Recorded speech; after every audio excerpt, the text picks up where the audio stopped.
λεξικό και παρανοϊκό επεισόδιο του έργου. Προς αποφυγή παρεξηγήσεων, σας πληροφορώ ότι στο δικό μας λεξικό οι λέξεις παρανοϊκό, σχιζοφρενικό σημαίνουν πραγματικό, αληθινό, εξακριβωμένο. Η παραπανηστή αλήθεια αυτού του επεισοδίου έγκυται στο ότι μας είναι πάρα πολύ κοντινό και γνώριμο. Τόσο κοντινό, κυρίες και κύριοι, υπάρχει κίνδυνος να μην γίνει πιστευτό. Γιατί στην πραγματικότητα τα πρόσωπα που παίζουν είμαστε εμείς, εσείς, ο κύριος που κάθεται δίπλα σας.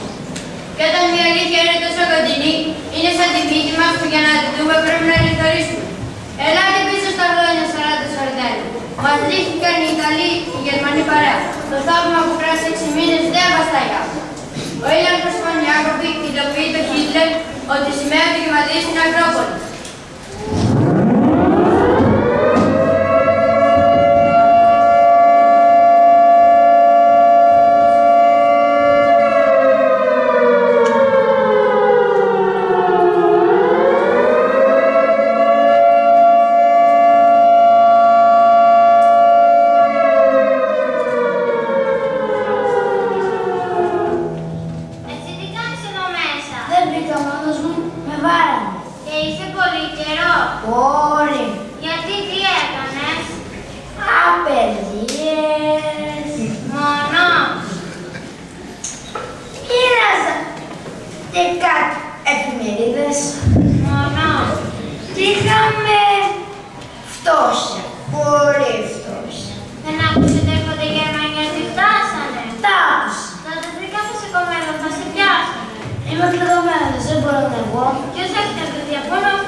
με το τίποτα. Ο Γιάννης, ο Βάρος, ο Τάσος, ο Μανώλης. Αυτή η σιωπηλή στρατιά, αυτή η ωραία δική μου. Σπρώχνω τον καιρό, την ελευθερία και την ειρήνη. Και μια ειρήνη που τους γέλασε και μια ελευθερία. Πριν έρθει, φαίνονταν τόσο πλατιά. Σαν πολύ δεν ορίμασες μέσα σε μια παράσταση. Έχασα. Έχουμε δουλειά. Άσε μαζί σου. Αν είναι δύσκολες δουλειές. Με κυνηγάνε. Έλα.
Σε 2 λεπτά η παράστασή μας τελειώνει.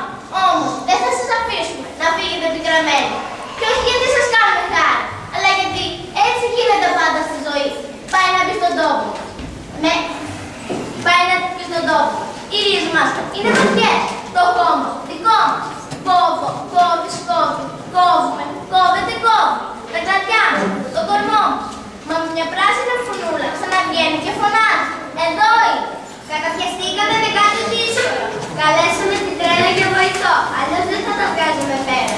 Τρέμαμε με αυτό που αγγίζουμε και τρέμαμε ακόμη. Όμως εκείνο που θέλαμε ήταν αυτή τη συμπαράστασή μας να μην φύγετε αδιάφοροι. Να διαφωνείτε, να βρείτε λάθη, να θυμώσετε, μα να μην φύγετε αδιάφοροι. Και αν σας εκπροσωπήσαμε, κάπου σας κάναμε να γελάσετε με πράγματα που δεν θα έπρεπε. Είναι γιατί διαλέξαμε το φαρδί των δρόμων. Εκεί που η ζωή είναι χείμη, το αστείο, η μνηστήρια, τα ιερά και τα όσια, ο Άγιος και ο Θεοπέκτης. Ο δράκος είναι εκεί, τα λεκιάζουν και μεθάνε, με το στόμα ανοιχτό. Ξερογλύφει, το βλέπετε. Δεν πως σκοτώσαν την παρέα των Ελλήνων.